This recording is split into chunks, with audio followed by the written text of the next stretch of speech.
Okay, we have a good number of theist callers. I want some navel gazing. We have Giovanni in Virginia wants to talk about whether or not time can actually exist without existence itself. And it looks like Giovanni is saying that time existed before the Big Bang. Giovanni, you are live with Eric and Thomas. Hello, can you guys hear me? Yes, hi. How you guys doing today?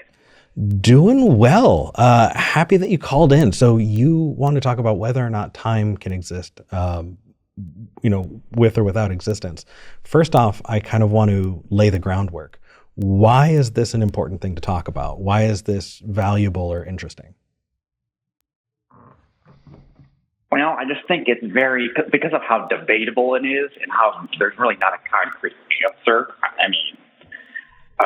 I just want to start off with your guys' perception of time.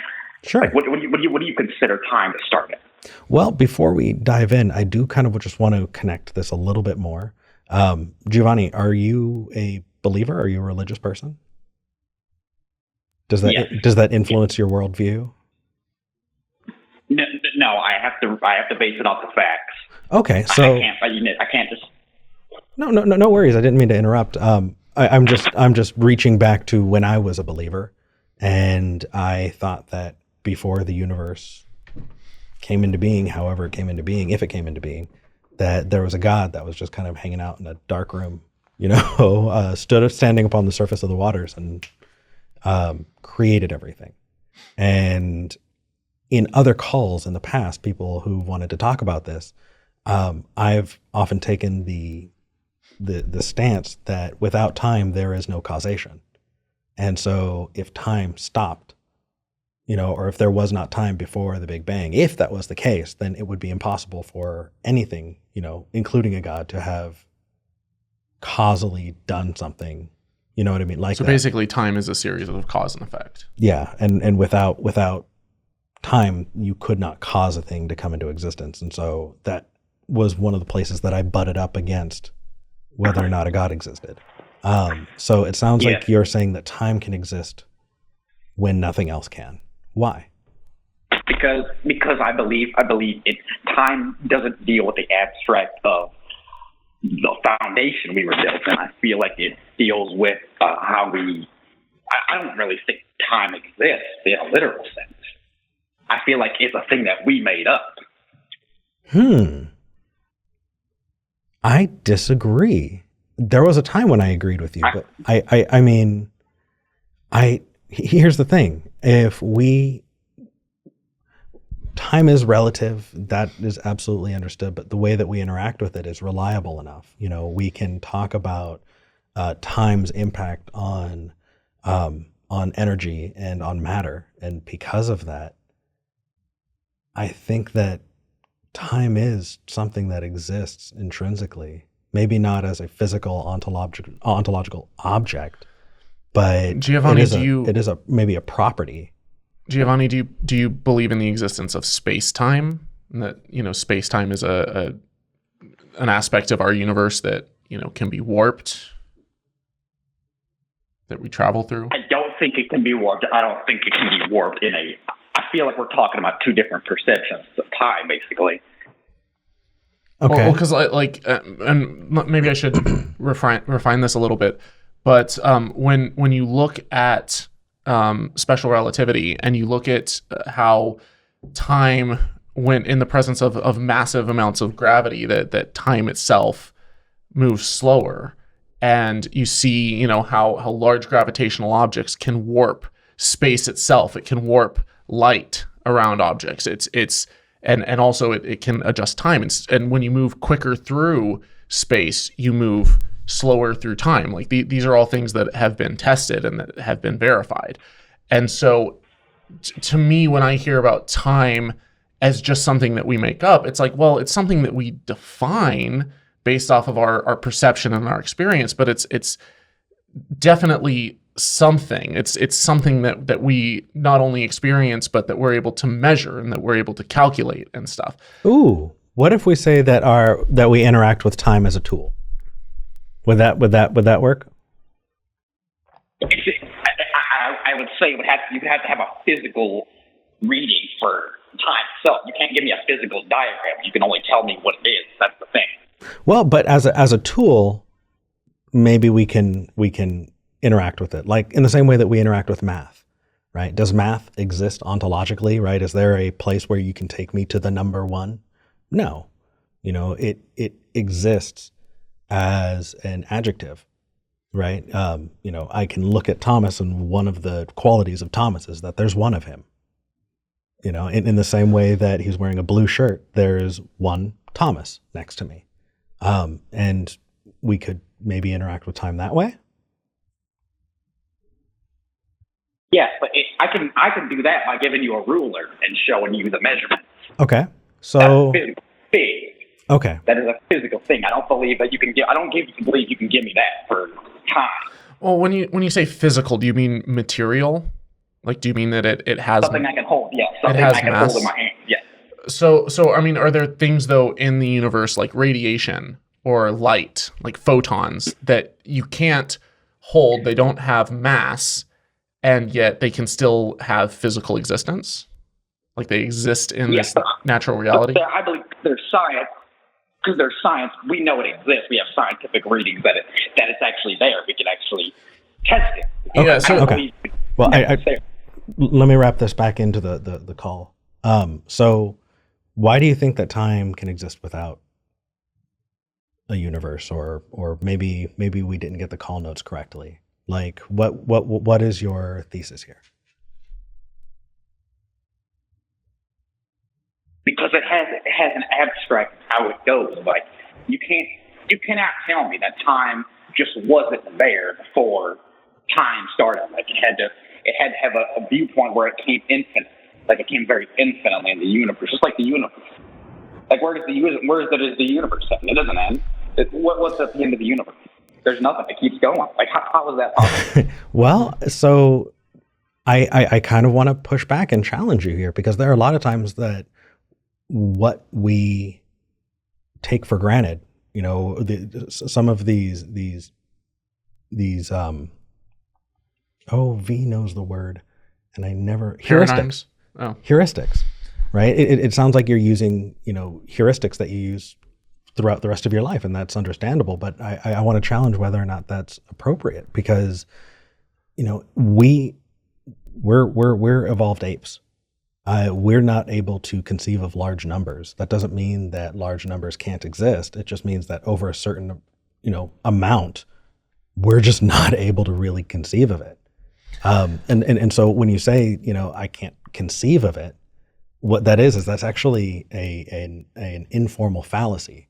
It is appealing to, I don't know, therefore. So it's an appeal to ignorance. And I'm not trying to say that in an offensive way. I'm just want to help you here that should not be a good tool to use to figure out whether or not something is real. You know what I mean? Can I give you an example hold on. Can Giovanni respond to that first? Giovanni? Yeah. I don't really have an assumption for what I believe about the universe. I'm not making assumptions. I'm just saying, I'm acknowledging that it's pretty weird how it exists, Okay, Thomas, go ahead. So there's one thing when visualizing dimensions, for example, it's really, really hard to visualize what it would be like to be in 4 dimensions. And yet when physicists, or 5 dimensions or 10 dimensions, and yet when physicists make theories that work, that match all of our observations about the universe, a lot of times mathematically there are more dimensions, especially with string theory. There's up to like 10 different dimensions that are, all folded in on each other. But let's run with that as an example. You say that where is the end of the universe? Could there possibly be anything outside of it? Does it just go on infinitely and we just can only see to a certain point and can never travel to the end of it? Well, think of like a piece of paper. Let's say that you have a piece of paper in front of you and it is an infinitely big piece of paper. And this piece of paper, it's just 2-dimensional. It's a flat plane, and you're standing outside of that piece of paper, but the edges of the paper go on for eternity. You could still be, because you're in 3 dimensions and it's in 2, you're operating in a space where you can step outside of that paper and see it and be outside of it, even though it's infinite in a 2D spatial dimension. And so when you talk about time existing before the universe, but then at the same time saying, talking about like the universe, there's nothing kind of bigger outside the universe. I'm like, well, there could be something outside the universe, and there could be time before the Big Bang. Right now, our most of our physical formulas show that as matter becomes infinitely dense, and our observations of the earliest moments in time based off of the cosmic microwave background radiation show that at one point the universe was much smaller and got denser and denser. And with our current understanding of physics, as it becomes infinitely dense, time becomes infinitely slow. And so it's like time kind of starts to lose its meaning. It's like we don't even know what to do with that. That's an area where physics is kind of hitting a brick wall. And so it's like, was there time before time was infinitely slow? It seems to not make sense, but maybe there's another type of time, maybe outside of our universe. Maybe we're in a simulation. So time's moving at one speed for us, and for our simulators, it's moving at a different speed because they have different laws of physics. Maybe within our universe, we have our time because we have our space-time, but then outside of our universe in some other dimension, there's another type of time that's different from ours, and they can see all points in time. Like, I don't know, but there's no way to test it. But the answer is I don't know. Conceptually, it's like, it's maybe, but we have absolutely no way of knowing. And relying on incredulity is not going to get us anywhere. It's not going to help us, come up with possible solutions that we can test for. I'll give you an example. So I don't want to, say this wrong. It sounds like you were saying that you can't conceive of time starting, right? Like you can't conceive of there not being a before. Yes. Okay. Like if my microwave beeps at me and there's nothing in it, how did that happen? I don't understand that example, but can I give an example in return? Yes. Okay. Maybe good enough not to think about it. Yes. Sure. So you believe that a God exists, correct? Yes. Okay. Did that God create the universe? Do you believe in that kind of God? Yes. I believe he's part of the universe. He's actually the universe. Okay. Who created that God, or how did that God get created? God is he's always existed. I'm sorry? He's always existed. He's always been there. But it sounds like you're saying you can't conceive of a beginning. So you're interesting. No, that is consistent. Give me just a second. So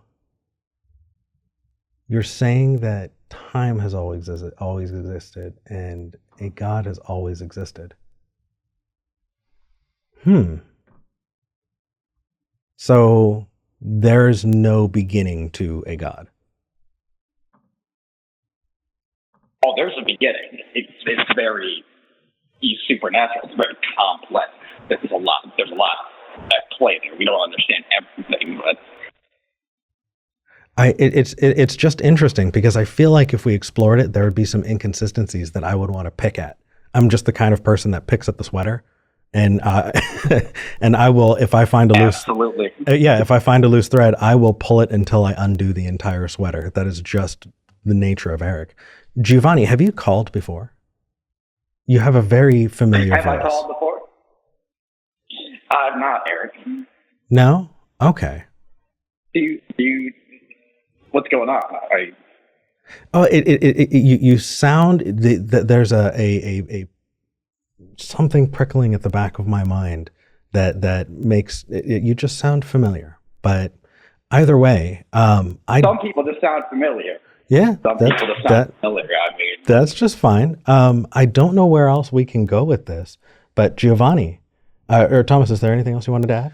Well, yeah, I mean, I would just. Sorry, go ahead. Yeah. I would just say, are you a faggot boy? He's not a faggot boy. You ain't a faggot boy. Oh, are you a faggot boy? Are you a faggot boy? Okay, I put him on mute. I don't want to get rid of him just yet. The question is, why? Because he's a very small and insecure person who. Well, here's the thing. I don't need to make assumptions about that. I'm unmuting you. Giovanni, are you there? I don't understand. It's like somebody who wants to have a useful call, but then wants to be a troll. And I don't understand it. Like, there can be use, right? There's use to the conversation about time. But why make a fool out of yourself? Yeah, and the thing with those kind of callers is they're not making a fool out of show hosts. They're just looking childish. Yeah. And I think it's in this type of case, I think it's just deep insecurities. Yeah. It's kind of sad. Yeah. Hey, Giovanni? God, Lord. We're disappointed, Are you mad man. because I believe in a Lord? Are you mad because I believe in a Lord, a Jesus? No. A Jesus that made us all? No, but not you're at not all. representing your faith very well, dude. No, and you're not representing your point. You should strive to do better. We want you to do better, and being a troll doesn't do better, man. If anything, you're pushing people. What's the trolling? Okay. Yeah, I'm gonna. I was calling to have a useful conversation. I love you. No. Oh my God. It's such a bad representation for his faith. Like, it's such a bad representation. And it's so sad because it's like, if let's say that Christianity was true, I don't think there's evidence for it. In fact, I think there's a lot of evidence against it. And I want to go where the evidence leads. But it's like, between us and him, who's being a better representation or a better representative for their belief system? It's not the guy that calls in and starts, throwing slurs and like whining and being a troll. That's just immature. It pushes people away, if anything. It's like, dude, be better, do better. You really want to change people's minds? You really want to convince people that you're representing sanity and you're representing a good position that is solid and based, and instead you're spewing this garbage? And also, come on, it's like, grow up. You're hurting your own goal. Yeah, and is the goal, what is it? I mean, we want to see well-reasoned conversations. There is this stereotype of the angry atheist who blows up and yells and, just is unwilling or unable to listen. And we're doing our best not to be that. We're trying to present the best versions of ourselves. And we hope and charitably assume that that's the case with the people who call in. Well, I feel like you gave him a shot. There was a point where, like, I would have just dropped the call when he started, throwing out slurs, but you gave him a chance to think about what he was doing and change his tune and talk in a productive way. And if anything, that's in stark contrast to this notion of the angry atheist. Yeah. But then, like, for me, I'm like, oh, there are Christians who I've interacted with. There are Christians who I know who are, have intelligent conversations and they care about the truth and they want to engage. And it's like, dude, I am appealing to you as a person, not as an angry atheist who's even remotely fazed by what you do. Because, man, I have seen this stuff. I have engaged with this stuff for way longer than you've been calling into shows. It does not faze me in the slightest, but I'm getting worked up because I'm like, man, you can do better. You can be better. People in the chat are saying like that was a child. It's frustrating because I feel like any religion deserves to be thought through and worked through and examined and explored with integrity. And it's like, if it's true, I want to know, and I want someone to present it in a way that's actually, productive. Yeah. And instead we get this, and it's really here's sad that you're doing a disservice to your faith. Yeah. Shame on you. That said, I am glad that we have the format that we do, because I think that we engaged honestly, and I think that people walked away with something from that conversation. So whether that person is going to grow or not, it really doesn't matter. I still see use to the call. No, I think people watching and listening who might be trolls maybe can take something from this and be like, oh, crap, yeah, we're just looking at we're looking at you as you, and we want you to represent yourself the best way possible, and we're going to give you that opportunity.